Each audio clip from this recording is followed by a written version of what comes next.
Hello everyone, मैं प्रिया स्वागत करती हूँ आपका मेरे चैनल ऑल अबाउट नॉलेज पर। तो लास्ट क्लास में हमने हिस्ट्री में देखा था सिंधु घाटी सभ्यता के बारे में। ठीक है, उस पे हमने कुछ बिंदुओं पर चर्चा की थी, जैसे उसके नाम के बारे में, उसके विस्तार के बारे में, उसकी खोज के बारे में, और ठीक है कि मतलब उसका नाम कैसे कैसे पड़ा, उसकी तिथि क्या थी। इन सब बिंदुओं पर हमने लास्ट क्लास में चर्चा की थी। तो आइए आज उसके आगे करते हैं। तो देखिए, सिंधु घाटी सभ्यता में आज हम देखेंगे उसके नगर नियोजन के बारे में, कि इसकी जो नगर निर्माण व्यवस्था थी, है ना, वो किस प्रकार की थी। तो चलिए शुरू करते हैं। देखिए, घर तथा नगरों के विन्यास जो थे, ठीक है, सिंधु घाटी सभ्यता एक बहुत ही ज्यादा विकसित सभ्यता थी, हम जानते हैं।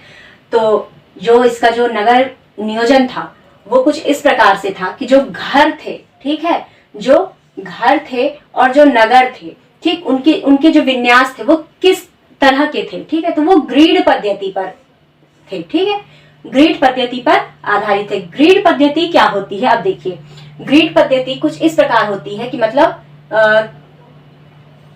इस तरह से ये रास्ता बना हुआ है, एक रास्ता इधर से बना हुआ है, ठीक है, एक रास्ता इधर से बना हुआ है और एक कुछ इस प्रकार से बना हुआ है। तो जब चारों तरफ से रास्ते बने हुए हैं और बीच में यहाँ पर ऐसे घर बने हुए हैं, ठीक है, तो ये ग्रिड पद्धति कहलाती है, जो समकोण पे एक दूसरे को काटते हैं। ठीक, आइए देखते हैं आगे। मोहनजोदड़ो और हड़प्पा, ठीक, मोहनजोदड़ो और हड़प्पा इनके अपने दुर्ग थे। ये जो दो नगर थे ये काफी ज्यादा बड़े नगर थे इस सभ्यता के, और इनके जो अपने दुर्ग थे, ठीक है, इनके अपने दुर्ग थे, जिसमें कौन रहता था, जिसमें शासक वर्ग रहते थे। शासक वर्ग मतलब उच्च स्तर के लोग रहते थे। आप ऐसा समझ सकते हैं कि जो अमीर लोग होंगे वो इनमें रहते थे, और इनके बाहर, ठीक, इनके बाहर, इन दुर्ग के बाहर जो निम्न स्तर के लोग रहते थे, अर्थात सामान्य प्रकार के, सामान्य लोग जो थोड़े गरीब स्तर के रहे होंगे, अर्थात निम्न स्तर के रहे होंगे। तो ईंटों के बने मकान में ये सामान्य लोग इसमें रहते थे। मतलब दो तरह की इनकी नगर निर्माण की प्रणाली थी। ठीक है, दो प्रकार के घर हुआ करते थे, एक जिसमें उच्च स्तर के लोग रहते थे और दूसरा जिसमें निम्न स्तर के लोग रहते थे। ठीक, अब देखिए, सड़कें एक दूसरे को समकोण पर काटती थी। ये अभी मैंने बताया कि एक दूसरे को देखिए समकोण पर काटती हैं सड़कें। तो ये सड़कें एक दूसरे को समकोण पर काटती हैं और आयताकार खंडों में विभक्त हैं। ठीक, अब इसी तरह से सारे रास्ते बने होंगे और जो इनका नगर होगा वो आयताकार खंडों में बटा हुआ होगा। ठीक है, ये जो इनके नगर हैं ये आयताकार खंडों में विभक्त हैं। अब देखिए, हड़प्पा और मोहनजोदड़ो के जो भवन थे, जो भवन, ठीक है, हड़प्पा और मोहनजोदड़ो के जो भवन थे वो ईंटों की बहुत बड़ी इमारतें थे। बहुत बड़े स्तर पे ये इमारत का निर्माण। अब देखिए, इसका जो प्रसिद्ध, सबसे जो सर्वाधिक प्रसिद्ध स्थल है, ठीक है, इसका जो सबसे ज्यादा प्रसिद्ध स्थल है वो है मोहनजोदड़ो। सबसे बड़ा, है ना, जो सबसे बड़ा नगर हम जिसे कहें वो था मोहनजोदड़ो। दो नगर सबसे बड़े नगर की श्रेणी में आते हैं, एक हड़प्पा और एक मोहनजोदड़ो। ठीक है, हड़प्पा की खोज सबसे पहले हुई थी 1921 में, और राखलदास बनर्जी के द्वारा अगले ही वर्ष 1922 में मोहनजोदड़ो की खोज हुई थी, जो कि सिंधु नदी के तट पर स्थित है। ठीक, अब देखिए, मोहनजोदड़ो की जो विशेष बातें हैं, इसकी क्या क्या विशेषताएं हैं, आइए देखते हैं। मोहनजोदड़ो जो नगर था उसमें वृहद स्नानागार, ठीक है, जो पाया गया सबसे बड़े स्तर पे। ठीक, एक प्रसिद्ध स्थल जो इसका माना जाता है मोहनजोदड़ो का, वो था वृहद सार्वजनिक स्नानागार। ये स्नानागार सार्वजनिक रूप पे था। ठीक, सार्वजनिक स्नानागार था, यहाँ पे कोई भी आकर, ठीक है, अपना मतलब स्नान वगैरह जो भी था करते थे लोग। तो इसकी जो देखिए लंबाई थी वो 11.8 मीटर लंबा था ये स्नानागार। कुछ इस तरह से अगर हम इसका डिजाइन बनाए तो देखिए 11.08 मीटर लंबा था। ठीक, अब जो चौड़ा था वो था 7.04 मीटर, ये चौड़ा था। ठीक, आप ऐसे भी इसकी लंबाई ले सकते हैं और इधर से चौड़ाई। हमने इधर से लंबाई इसकी देख ली और इधर से हम चौड़ाई देख रहे हैं। अब जो इसकी गहराई थी, है ना, ये बीच का पॉइंट, जो इसकी गहराई थी वो कितनी थी? 2.43 मीटर ये गहरा था। अब सोचिए इतने बड़े स्तर पर एक स्नानागार था, ठीक, जो सार्वजनिक स्नानागार के रूप में जिसकी प्राप्ति हुई, जिसकी खोज की गई। अब देखिए विशाल अन्नागार। अन्नागार क्या होता है कि अनाज रखने का एक कोठार होता है, मतलब एक प्लेस जहां पे अनाज का भंडारण, अर्थात मतलब हम उसको स्टॉक करके जहां पर रखते हैं, ठीक है। तो विशाल अन्नागार सबसे बड़ी स्मारक के रूप में जो प्राप्त हुआ वो था अन्नागार, जहां धान, जैसे धान खेती होती होगी, धान कटते होंगे तो ला करके वहां पे उनको रखा जाता होगा, है ना। तो विशाल अन्नागार प्राप्त हुआ यहाँ से। 3 मुख वाले देवता की मूर्ति प्राप्त हुई है हड़प्पा से, जो माना जाता है कि वो मूर्ति किसकी है? पशुपतिनाथ देवता की है, जिनके चारों ओर हाथी, गैंडा, चीता और भैंसा विराजमान है, ठीक है।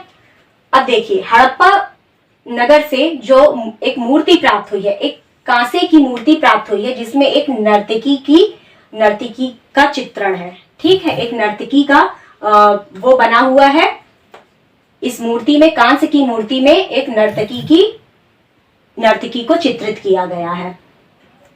अब देखिए सिंधु घाटी सभ्यता के मोहनजोदड़ो नगर में जो शवों को था वो जलाया जाता था यहाँ पे, है ना, या इसमें मोहनजोदड़ो में शवों को जलाया जाता था और हड़प्पा में हम देखेंगे कि शवों को दफनाया जाता है। तो यहाँ से भी कभी कभी क्वेश्चन आ जाते हैं कि हड़प्पा में मतलब किस में जलाया जाता था और किस में दफनाया जाता था। तो स्टूडेंट्स क्या होते हैं कि यहाँ पर कंफ्यूज हो जाते हैं कि मोहनजोदड़ो में जलाया जाता था या दफनाया जाता था, और हड़प्पा में जलाया जाता था या दफनाया जाता था। तो इसमें एक कंफ्यूजिंग पॉइंट क्रिएट होता है। अब देखते हैं हड़प्पा के बारे में हमने देख लिया, अब देखते हैं मोहनजोदड़ो के बारे में हमने देख लिया, अब देखते हैं हड़प्पा के बारे में। तो देखिए हड़प्पा हमने लास्ट क्लास में देखा था कि इसकी खोज किसने की थी, इस नगर की? तो दयाराम साहनी ने 1921 में इसकी खोज की थी। हड़प्पा जो नगर था वो रावी नदी के तट पर स्थित था, ठीक है। अब देखिए कहां पर था? पाकिस्तान के पंजाब प्रांत में मांटगोमरी जिले में स्थित था, ठीक, मांटगोमरी पंजाब प्रांत पाकिस्तान में। अब इसका विस्तार जो था वो त्रिभुजाकार था। हड़प्पा नगर का जो विस्तार था वो कुछ त्रिभुजाकार आकृति में था। इसके जो नगर आयताकार नगर थे इसके, मतलब सिंधु घाटी सभ्यता के जितने भी नगर प्राप्त हुए वो कुछ आयताकार स्थिति में ही प्राप्त हुए हैं, मतलब इनकी जो डिजाइन थी वो आयताकार थी। अब आइए देखते हैं हड़प्पा नगर में जो मुद्रा मिले हैं, ठीक है। एक श्रृंगी पशु का उसमें अंकन है, जो मुद्रा प्राप्त हुई है हड़प्पा नगर से।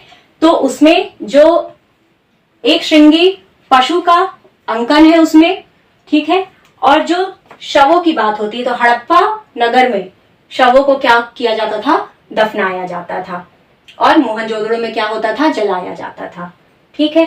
जो घरों का निर्माण किया जाता था वो ईंटों के द्वारा किया जाता था, पक्की ईंटों के द्वारा घरों का निर्माण किया जाता था। तो ईंट इस सभ्यता की एक बहुत बड़ी विशेषता है कि मतलब ईंट का प्रयोग ये लोग बहुतायत में करते थे, है ना। जो घर बनाया करते थे ये लोग ईंटों से ही बनाया करते थे। घर के बाहर जो बाउंड्री हुआ करती थी वो कच्ची ईंटों की बनाई जाती थी, और जो घर का निर्माण किया जाता था वो पक्की ईंटों से उसका निर्माण किया जाता था। तो जो ईंटों का जो अनुपात होता था वो कुछ 4:2:1 के रेशियो में ईंटों का जो अनुपात है ना, ईंटों का जो रेशियो है वो कुछ इस रेशियो में है, 4:2:1 के रेशियो में। मतलब इतनी इसकी मोटाई होगी, इतनी इसकी चौड़ाई होगी और इतनी इसकी लंबाई होगी, है ना। लंबाई, मोटाई, चौड़ाई के हिसाब से ईंटों को निर्माण किया जाता था। अब देखिए 6 कोठार प्राप्त हुए हैं कहां से? हड़प्पा से। हड़प्पा नगर से 6 कोठार प्राप्त हुए। कोठार मीन्स वही अन्नागार, है ना, अन्न रखने का, अन्न भंडारण का स्थान। तो 6 अन्न रखने के स्थान प्राप्त हुए हैं हड़प्पा के दुर्ग से, ठीक है। मतलब इससे ये स्पष्ट होता है कि अन्न का मतलब भंडारण, मतलब ये अन्न रखने का जो कोठार था वो इसकी एक बहुत बड़ी विशेषता थी, है ना। इस पर ये बहुत ज्यादा निर्भर थे। वृत्ताकार चबूतरे, देखिए वृत्त के आकार के चबूतरे मिले हैं, जिनके दरारों से प्राप्त गेहूं और जौ, जिनके दरारों से गेहूं और जौ प्राप्त हुए हैं। ठीक, हड़प्पा और मोहनजोदड़ो को एक विस्तृत साम्राज्य है जिसकी जुड़वा राजधानी है। ये दोनों काफी बड़े शहर के रूप में माने जाते हैं कि इस सभ्यता के जो सबसे बड़े दो शहर थे वो हड़प्पा और मोहनजोदड़ो। मोहनजोदड़ो सबसे बड़ा और हड़प्पा फिर उसके बाद, है ना। तो हड़प्पा और मोहनजोदड़ो को एक विस्तृत साम्राज्य की जुड़वा राजधानी कहा गया है। और किसके द्वारा गया है, तो किसके द्वारा कहा गया है, तो एक ब्रिटिश पुरातत्वविद हैं, ब्रिटिश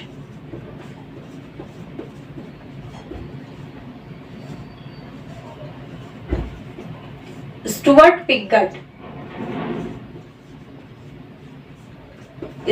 पिगट के द्वारा हड़प्पा और मोहनजोदड़ो को एक साम्राज्य की जुड़वा राजधानी कहा गया है।